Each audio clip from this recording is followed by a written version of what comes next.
So what is up, YouTube? I'm here with a new review for the newest episode of Cardfight Vanguard, episode 87. So this episode, I really liked it, and what I really liked is they introduced tag fights, which I just like that it's a new addition. Me personally, I don't think I'll be doing it that often, cause I use counterblast like a hoe, like seriously.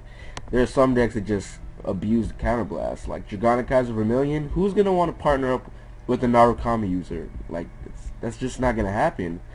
But on the review, I'm just gonna skip ahead into where Team Q4 fights Team Lao, or the Lao brothers, or however they're called. And it's really funny because the manager's like, "Oh, I remember they're from somewhere. I remember them. Where did I see them? What's their name?" And then he finally gets it, and he realizes that they're brothers, and they have, like, you know, tag team, and they know what they're gonna do. Which I don't think that really makes a difference. But the fact that the tag team rules and how they're incorporated into a Vanguard fight is actually really smart. And however the makers of the game did it, they actually did it really intelligently. And like the Silent Tom rules and the rules, there's also a lot of rules that need to be covered, like bind zones, can they be shared, and just a whole lot of different rules that are gonna have to be covered sooner or later.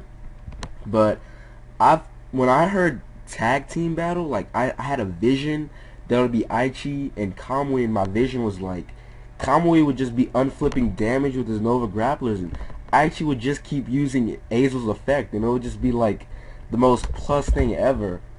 Look, let me see if Azel is when it's called, or let's see Azel, because I had the vision, and it just was amazing. I thought that Kamui was going to be in it, but apparently Kamui didn't know the rules, so he wasn't able to do it. And it's not searching Azel. Search.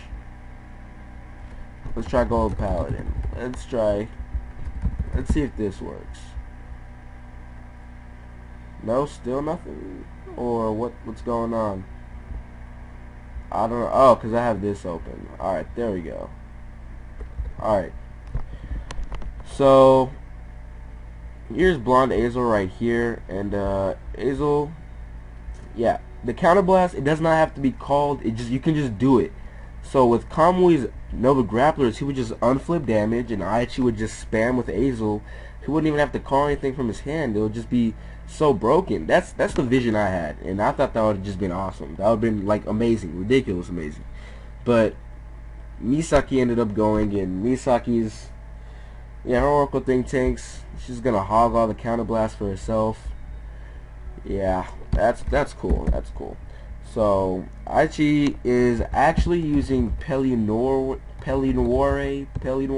because they did show us a brief look at his hand and what he has in his hand, and he did have Pelinoir in his hand.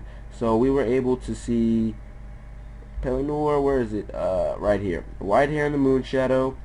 Pelinoir, and Pelinoir's effect is decent. It does not really see much play on Cardfight Capital. I saw one person that used to main it, and it's okay, and it does not take any counterblast to use, which is why Aichi's not gonna be a counterblast hog, I guess we can call it. If tag team comes in, there's definitely gonna be nicknames and like hogging counterblast and all this. It's just gonna be crazy. But the most common tag team I can see is one person abusing the counterblast and the other person unflipping damage. That's what I see is going to be happening greatly. And Mega Blast, that's going to happen crazy too. So yeah, just expect a lot of stuff with the tag team rules. But back to the episode, because there's a lot to talk about with Card Team. But let me just review the episode. Actually, I'll do a video on my thoughts about the Card Team battle later. But yeah, episode, focus. I got this. Alright.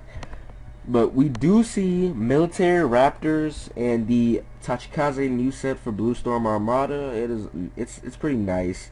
The effect is, I don't know, when I saw it in the anime, for some reason it just looked broken to me, because you automatically superior call. But when you think about how all the other decks superior call, it's really not too good. It's decent. It's just like any other ride chain. You get 1k power.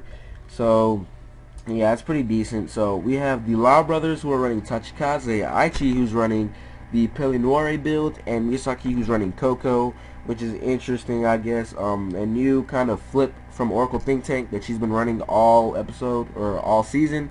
So yeah, it's nice to see a new deck or a new generation for her to run. So other than that, we're seeing at least a little bit of progression in the anime in the series. They're obviously gonna win this because, to be honest, whoever gets their key card out last in an anime is the person that wins. I'm serious.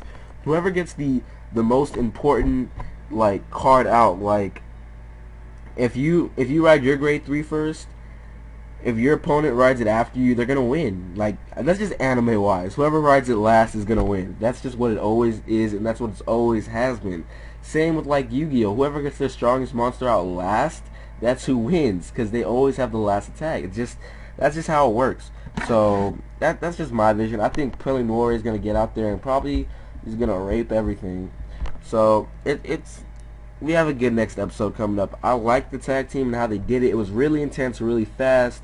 Not much else to say other than that. There wasn't much cutscenes, not much, distractions. They really focused on the fight in this, and they really had to do a lot of description. But what they tried to do more than anything was try to make it so that we could really see what the tag team effects were. Like, let's say Silent Tom would attack, everybody would go, oh, there's no way they can guard this. There's no way you can guard this. He can't guard this. Oh, no, no, no, he can't guard this. But they hyped it up like he couldn't. But, I mean, we know that they just kind of made it expected. They just wanted to show us and tell us the rules. So, I really do believe that it's going to be implemented in this game, especially Cardfight Capital, and I believe a lot of people are going to be doing this.